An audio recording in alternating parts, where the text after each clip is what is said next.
Pentecost సహవాసం వాగ్దాన ఫలము, పరలోక అగ్ని ద్వార పామరులు శుద్ధియాయ్.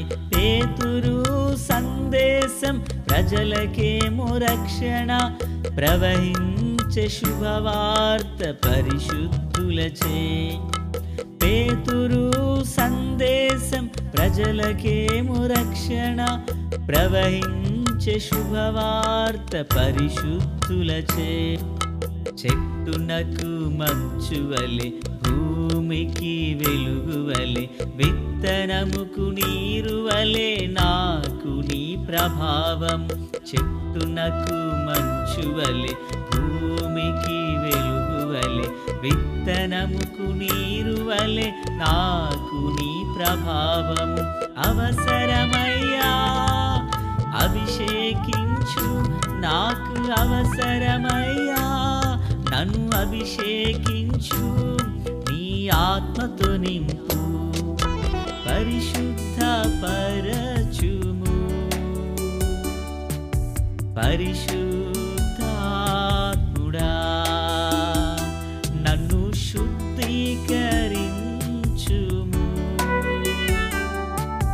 నా ప్రియ శుద్ధాత్ముడా.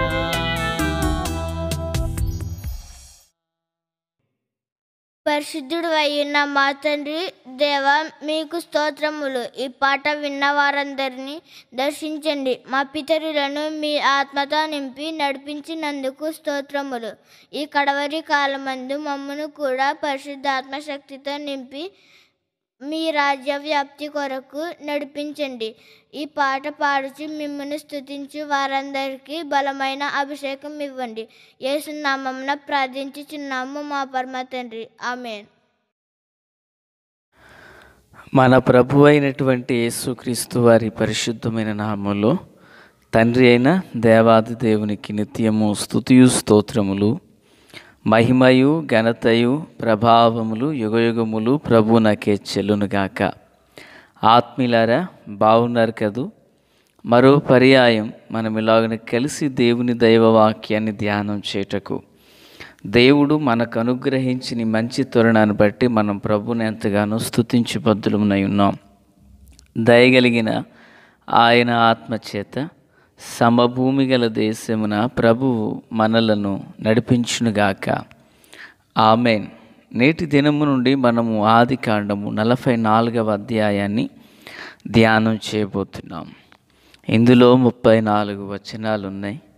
దగ్గరగా మనము 5 సందేశములు ఇందులో నుండి వినబోచున్నాం.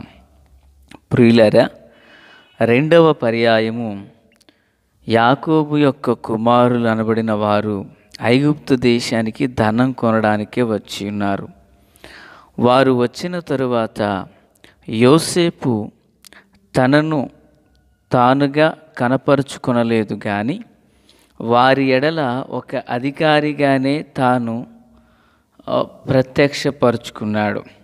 44:1-2 వచనాలు. యోసేపు ఆ మనుషులు గోనెలు పట్టునంత ఆహార పదార్థములతో వాటిని నింపి ఎవరి రూకలు వారి గోనె మూతులలో పెట్టుమనియు, కనిష్ఠుని గోనె మూతిలో తన వెండి గిన్నెను తన ధాన్యపు రూకలను పెట్టుమనియు తన గృహ నిర్వాహకునికి ఆజ్ఞాపింపగా, యోసేపు చెప్పిన మాట చొప్పున అతడు చేసెను. ప్రార్థన. మహాపరిశుద్ధుడా దేవా, స్తోత్రం. చదవబడి ఉన్న వాక్యం మీది, వినిచున్న వారందరూ మీ వారు. మీ దాసుడనైన నన్ను పూర్ణముగా మరుగు చేసి దైవస్వరమును వినిపింపచేయమని, రాకడ కొరకు రాజ్యం కొరకు సిద్ధం చేయమని, సియోనులో నుండి మీ కృపాహస్తం మా అందరికీ తోడు దయచేయమని యేసయ్య మహోన్నతమైన నామంలోనికి ప్రార్థించిన మనవులన్నీ పొందియున్నామని నమ్ముచున్నాము మా పరమ తండ్రి, ఆమేన్. ఆత్మీయులారా, ఈరోజు మనం నేర్చుకొనుచున్న వాక్య భాగం వెండి గిన్నె ద్వారా విమోచనము. యోసేపు తన సహోదరులకు ధాన్యాన్ని తూచి ఇచ్చిన తరువాత ఎవరి రూకలు వారి గోనె మూతులలోనే పెట్టండి, అలాగుననే కనిష్ఠుని మూతిలో గోనె మూతిలో ఆ యొక్క యోసేపు వెండి గిన్నెను పెట్టమన్నాడు. ఎందుకు వెండి గిన్నెను పెట్టమంటున్నాడంటే, యోసేపును తనతోనే ఉంచుకొనవలెనన్న అభిలాష కలిగిన వాడు. బెన్యామీను తన తల్లి కుమారుడు కనుక ఈ బెన్యామీను కూడా యోసేపుతోనే ఉండిపోవాలనే వాంఛను కలిగిన వాడు యోసేపు. కనుకనే అంటున్నాడు, ఆ కనిష్ఠుని యొక్క గోనె మూతిలో వెండి పళ్ళాన్ని పెట్టండి అంటున్నాడు. అలాగున వెండి పళ్ళెం చేత అతడు బయలుదేరి వెళితే తరువాత ఒక వ్యక్తిని పంపించి, గిన్నె పోయింది, మీలో ఎవరు దొంగిలించారో వారు నాకు దాసులుగా ఉంటారని వాళ్ళని నిర్బంధిస్తాడు. బెన్యామీను దగ్గర అది దొరుకుతుంది. అప్పుడు బెన్యామీను తన దగ్గరే శాశ్వతంగా తన యొద్దనే ఉంచాలనే ఉద్దేశం యోసేపు కలిగినవాడు. కనుక యోసేపు బెన్యామీను ఏ విధము చేతనైనా తమ సంరక్షణలో నుండి తన యొద్దకు నడిపించుకొనాలనే ఉద్దేశంతో చేయుచున్న పని ఏంటంటే, వెండి గిన్నెను ఆ గోనిలో పెట్టండి అంటున్నాడు. ప్రియులారా, ఈ సందర్భాన్ని గురించి మనం ఆలోచన చేస్తున్నప్పుడు మనకు యేసు ప్రభు చేసిన త్యాగం గుర్తు రావాలి కదూ. చూడండి, యోసేపు స్థానంలో ప్రభు నుంచండి.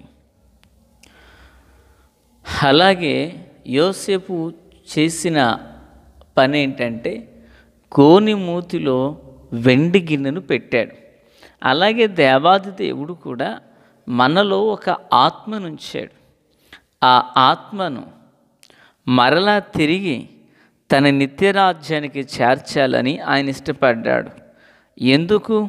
తనతో కూడా సదాకాలము మనం ఉండాలని, తనతో కూడా సదాకాలం మనం నిత్యరాజ్యంలో ఉండాలని.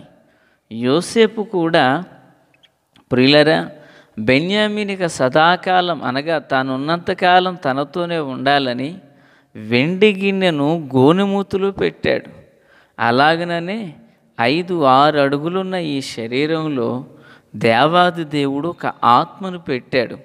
ఆ ఆత్మ ద్వారా మనము నిత్యరాజ్యంలోకి రావాలని, ఆ ఆత్మ ద్వారా మనము తండ్రిలో పరమాత్మునిలో లీనమై ఉండాలని, ఆ ఆత్మ ద్వారా మనము పరిశుద్ధుని యొక్క కృపను పొందుకోవాలని, ఆ ఆత్మ ద్వారా మనము నిత్య రాజ్యమును స్వతంత్రించుకొనాలని. యోసేపు ఎలాగున బెన్యామీనునందు అభిలాషయు ఆప్యాయతయు ప్రేమయు కలిగి ఉన్నాడు, అంతకు మునిపే మహాదేవుడు పులరా మానవుని యందు తన ఆత్మ నుంచి ఆ మానవుని అమితముగా ప్రేమించాడు. ఈ మాటలు వినుచున్న ఆత్మీయులారా, నీవు నేను దేవుని ప్రేమించుట కాదు, దేవుడే మొదట మనలను ప్రేమించారు. ఆమేన్. ఆయన మొదట మనలను ప్రేమించారు. మనం ఆయన ప్రేమించడం కాదు, ఆయనే మొదట మనల్ని ప్రేమించారు.